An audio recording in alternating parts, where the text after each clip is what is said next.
Hello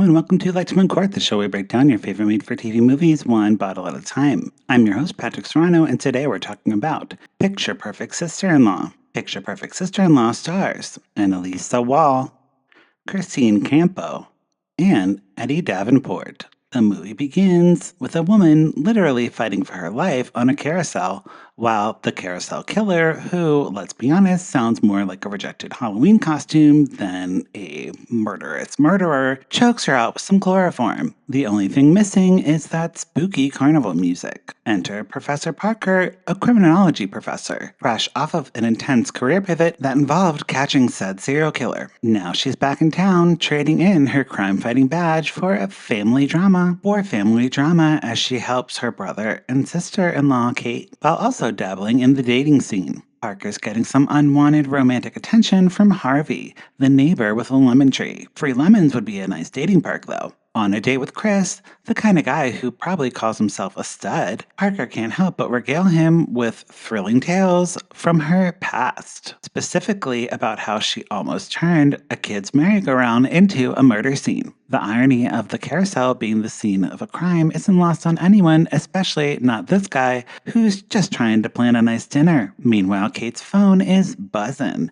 And while she tries to brush off the interruptions, it's clear that something is up, like the fact that maybe her and David's marriage is on life support. Suddenly, Harvey, the lemon-loving neighbor, bites the dust, and a creepy cowboy starts lurking around. Kate, driven by anxiety and perhaps a touch of wine, decides it's best to expose family secrets while sipping vino with Parker, her sister-in-law. Things take a turn for the bizarre when Parker finds a carousel music box in her kitchen. We're all for gifts, but this is a little bit on the nose. On a date with Chris, who probably should consider not dating someone associated with a serial killer, notices they are being followed by the world's worst stalker, everyone's favorite cowboy PI who apparently couldn't wait to be murdered himself. He's the next to go. Kate doesn't show up for school pickup, and guess who steps in? That's right, Parker, the best sister-in-law. Now, there's a scar-faced dude at her door demanding to see Kate, which brings back suspicion on Kate.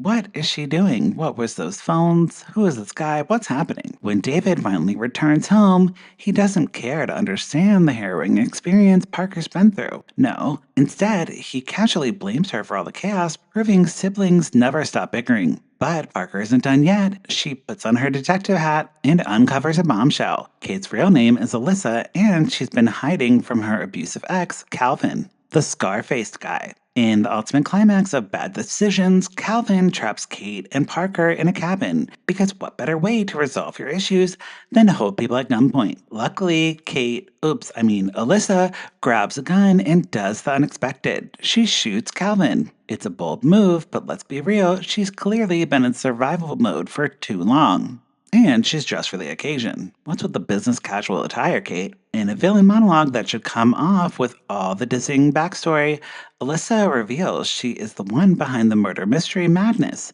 planting music boxes and orchestrating chaos to make Parker think the Carousel Killer is back. Oh, and surprise, surprise, she even tried to run Parker over earlier. As she's dishing out all the shocking details, who shows up? The police, arriving just in time to arrest Alyssa before she can add murder of her sister-in-law to her resume. Parker and David are left to wallow in disbelief as they mourn the loss of the perfect sister-in-law, who turns out was less than perfect and more killer in training. And that is Picture Perfect Sister-in-Law. Picture Perfect Sister-in-Law did deliver on the sister-in-law being the killer. I mean, it was in the title. I was more interested in the Carousel Killer. Can we go back and look at that storyline, please? All that to say, I think I would put a cork in this one, but let me know what you think about the movie in the comment section below and follow the show at Lifetime Uncorked. You can also follow me at Patrick Miguel. Lifetime Uncorked is a podcast with hundreds of episodes recapping Lifetime movies. Listen wherever you get your podcasts and visit lifetimeuncorked.com for full reviews. If you like this episode, please leave me a tip on Ko-fi, buy me a glass of wine, and I'll keep watching Lifetime. That's it for this week. We'll talk to you next time. Bye.